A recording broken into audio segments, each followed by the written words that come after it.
ఇస్తానంటారు.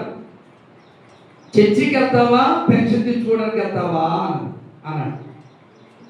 నేను చర్చికి వెళ్తాను అన్నా. విన్నావా?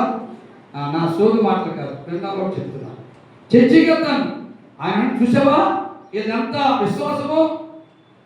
ఆదివారం రోజున పక్షికి రమ్మంటే నేను రాను, నాకు అవసరం లేదు. ఆ ముద్రం చెప్తుంది, నా దేవుడు నేను పోషిస్తాడు. అదండి రోషపడి, అదండి పౌరుషపడి.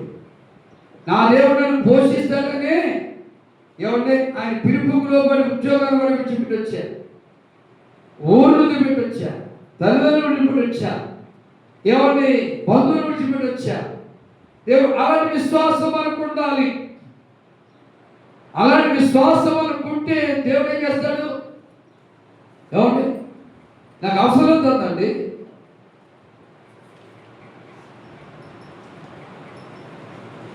చెడ్డకు మెషుకు అభ్యంతరంగా వారు అంటున్నారు, రాజా ఈ వేర్పు గల అగ్నిగుండాన్ని ఈ వంతులు 7 అంతలు చేసిన 100 అంతలు చేసిన భయపడతాం అనుకున్నారా? ఇప్పుడు విసిరైతే కాలిపోయి చచ్చిపోతాం. మా ఆత్మ నిత్య నరకానికి వెళ్ళదు, నిత్య రాజ్యానికి వెళ్తాం. ఈ వంతులను మేము చేసిన మేము పిరికి వాళ్ళం కాదు. ఏమండి, మేము పిరికి వాళ్ళం కాదు. మేము పిరికాత్మను పొందుకోలేదు, ధైర్యపరచాత్మ పొందుకున్నాం, దత్తపుత్రాత్మ పొందుకున్నాం.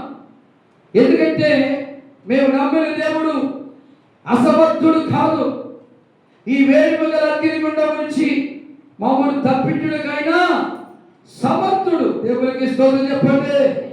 హల్లెలూయా చెప్పండి చెప్తారు మీరు.